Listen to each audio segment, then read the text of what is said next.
Thangalaan movie మూడో రోజు 5,65,00,000 total net collections రాబట్టింది.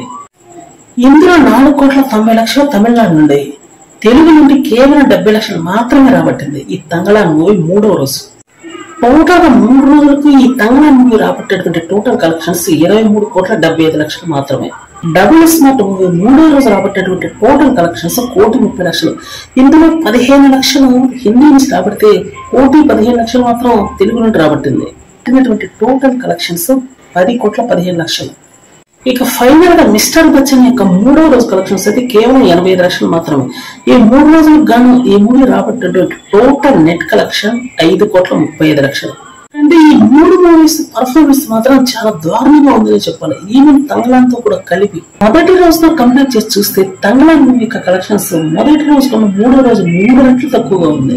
2 Telugu సినిమాలు అయినటువంటి డబుల్ స్మార్ట్ మూవీ గానీ ఇటు బచ్చన్ గానీ ఈ 2 సినిమాలు కూడా ఆల్రెడీ ఫేడ్ అవుట్ అయినట్టే తెలుస్తుంది. కాబట్టి ఈ ఆగస్టు 15కి వచ్చినటువంటి ఈ 3 మూవీస్ అయితే కలెక్షన్ల పరంగా బాగా దెబ్బతీసాయని చెప్పాలి. సినిమా తంగళాన్ మూవీ బాగున్నప్పటికీ కలెక్షన్స్ మాత్రం పెద్దగా గ్రోత్ అయితే కనిపించట్లేదు. ఇప్పటి వరకు తంగళాన్ మూవీ రాబట్టినటువంటి టోటల్ కలెక్షన్స్ 24 కోట్లు అనుకుంటే దీనికి గ్రాస్ కలెక్షన్స్ 46 కోట్లు అనుకోవచ్చు. అంటే 46 కోట్లు అంటే అది చాలా చిన్న అమౌంట్ అని చెప్పాల్సి ఉంటుంది. ఈ మూవీ యొక్క మెయిన్ డిసడ్వాంటేజ్ ఏంటంటే హిందీలో రిలీజ్ అవ్వకపోవడం. ఎందుకు మన తమిళ సినిమాలో హిందీలో రిలీజ్ చేయడానికి కొంచెం వెనకాడుతూ ఉంటారు. విక్రమ్ తమిళ్లో పెద్ద నటుడే, కాకపోతే ఆయన హ్యాండిల్ చేసే విధానం అయితే కరెక్ట్ గా లేదు. అది చాలా చిన్నగా ఉందని చెప్పాలి. ఆయన యొక్క మాన్యువల్ వాడుకోవడంలో పూర్తి స్థాయిలో విఫలం అవుతున్నారు తమిళ డైరెక్టర్స్.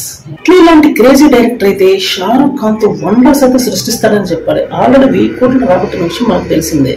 షారుఖ్ మాన్యా చాలా ఎక్కువగా ఉంటుంది కాబట్టి ఈ విధంగా రాబట్టచ్చు. కానీ విక్రమ్ మాన్యా కూడా కొంచెం బాగానే ఉంటుంది, కానీ కరెక్ట్ గా హ్యాండిల్ చేయగలిగితే ఈజీగా 500 కోట్లు అవలేలుగా రాబట్టచ్చు. కొంతమంది డైరెక్టర్స్ తీసేటటువంటి విధానం మాత్రం చాలా అధ్వానంగా ఉంటుందని చెప్పాలి. అందువల్లే వాళ్ళు పెద్ద హీరోని సైతం జీరోని చేస్తుంటారని చెప్పాలి. ఇది చాలా సినిమాల్లో ప్రూవ్ అయింది, ఇప్పుడు కూడా అదే జరిగింది. టాలీవుడ్ డైరెక్టర్స్ అయితే చిన్న హీరోని సైతం అద్భుతాలు చేసే విధంగా తయారు చేస్తారు. దీనికి హనుమానే మెయిన్ ఉదాహరణ.